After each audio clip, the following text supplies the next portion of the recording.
it's me, Sam Sadler, here with Curtain Call Reviews. I'm about to speak to some of the cast of brand new musical Midnight Cowboy. So I am joined here by Paul French. Paul, what can you tell us about your role? I play Joe Buck in Midnight Cowboy. He's a young Texan, just sort of tail as old as time. He's fed up with his circumstances, and in the strive to sort of make something for himself, he books a one-way ticket to New York to become a hustler, a male sex worker, and chaos ensues, really. Tori Allen Martin, can you tell us who you're playing? I am playing Cass in Midnight Cowboy, and also a woman called Orange in Act 2, and a little sprinkle of a woman called Juanita. Cass is the first woman that Joe Buck tries to hustle, and she ends up hustling him. So she takes that power back. Yeah. So she teaches him a lesson or two, and he also says it's the best night he's ever had in his life. So just saying. Just saying. I want that on a t-shirt. I know it's not actually me, it's Cass, but you know, my ego needs a stroke every so often. What are you going to do east? Women. What you're going to do, women? Yeah, New York City's mostly fags. They ain't no men like me. I'm going to take care of those New York women. Yeah! What's it like playing a bad boy cowboy? What's it like playing a bad boy cowboy? I'm sensing nice vibes from you. Yeah, well... But you played the role so well from what we've seen. Thank you. Well, I suppose sort of he's a bit of a clumsy, sort of naive character himself. For his work and his sort of appearance, he puts on this sort of macho Texan cowboy, the sort of like Hollywood version that he's always watched growing up. And so he himself is sort of playing a character whilst I'm playing the character. And so that's also quite an interesting thing to play. But I love it. It's such an incredible part. You know, I feel very lucky. Whatever it is you do, just keep doing more. I feel like a non-stop honeymoon. I keep on playing another beat. Your voice is incredible. What are your musical inspirations? Nice. Oh my goodness. I grew up like listening to like Ella Fitzgerald and all the sort of classics. Yeah. My granny loved all that, and Alita Adams, and I used to sing along. And then my grandpa loved country and western, so I think I've always loved the storytelling of music. And then I'm like 90s, so TLC, Tony Braxton, which was such a gift on this song. Yes, when I was yeah. like, can we start it really low? She was giving us all the riffs. It's really low, and you never see women in musical theatre singing low. And I thought this is sexy and sensual, and she's rooted and embodied. So it's been really nice to visit that sort of, more like Tony Braxton, like gravelly notes in this that I don't think you get to see in theatre. So actually, my musical inspirations have come in handy for this one.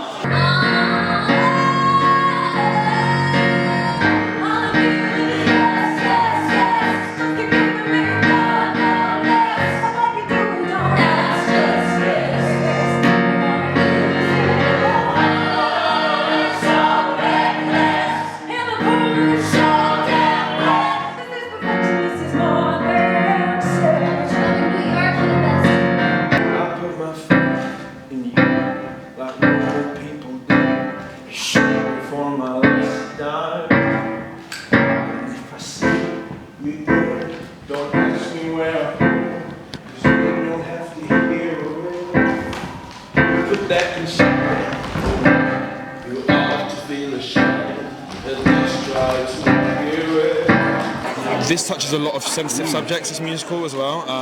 It does go to quite dark places, but I don't necessarily think that's something we should shy away from in theatre.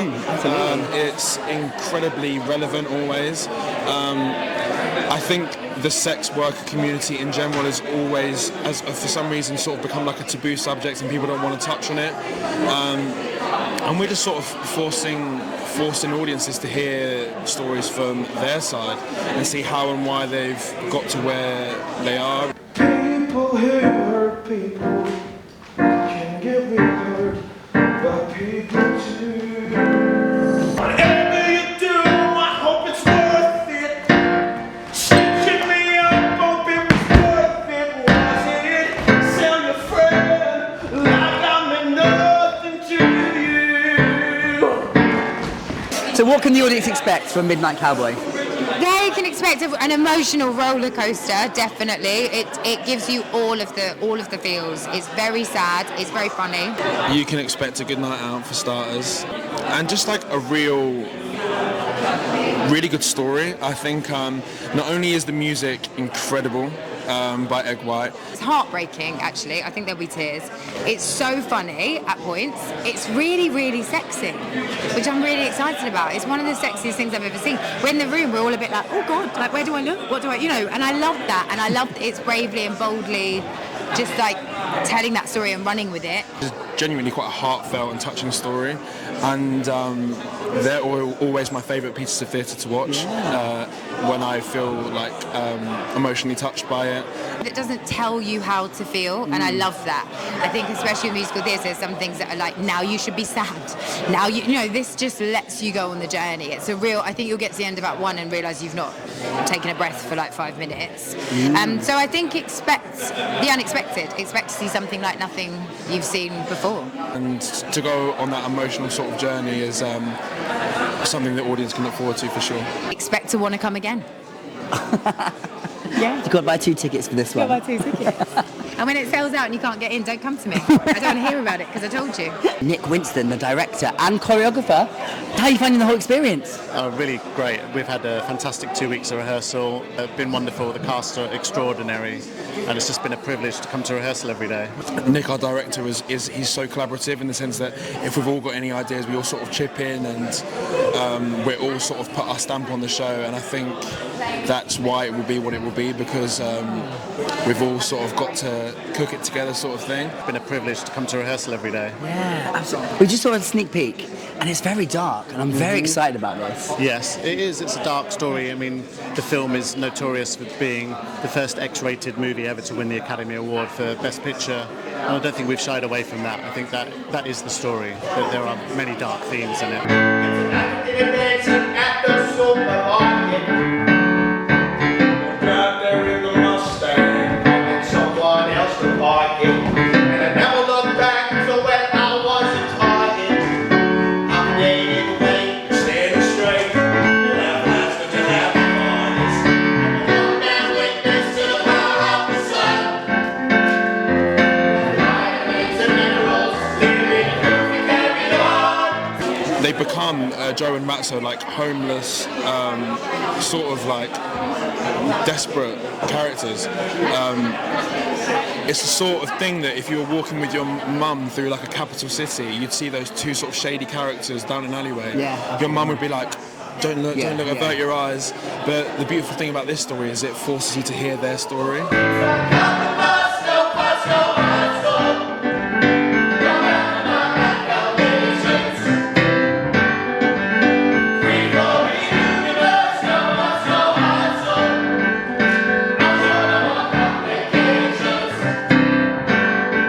Would you prefer goodies or baddies, playing like a nice character or Oh, baddies. baddies? Okay. Yeah, I mean, like, baddies is where the meat is, right? Yeah, You know what I mean? yeah. I think, like, unless you're a psychopath or a serial killer, most people like can be nice. You know what I mean? Yeah. You'd hope.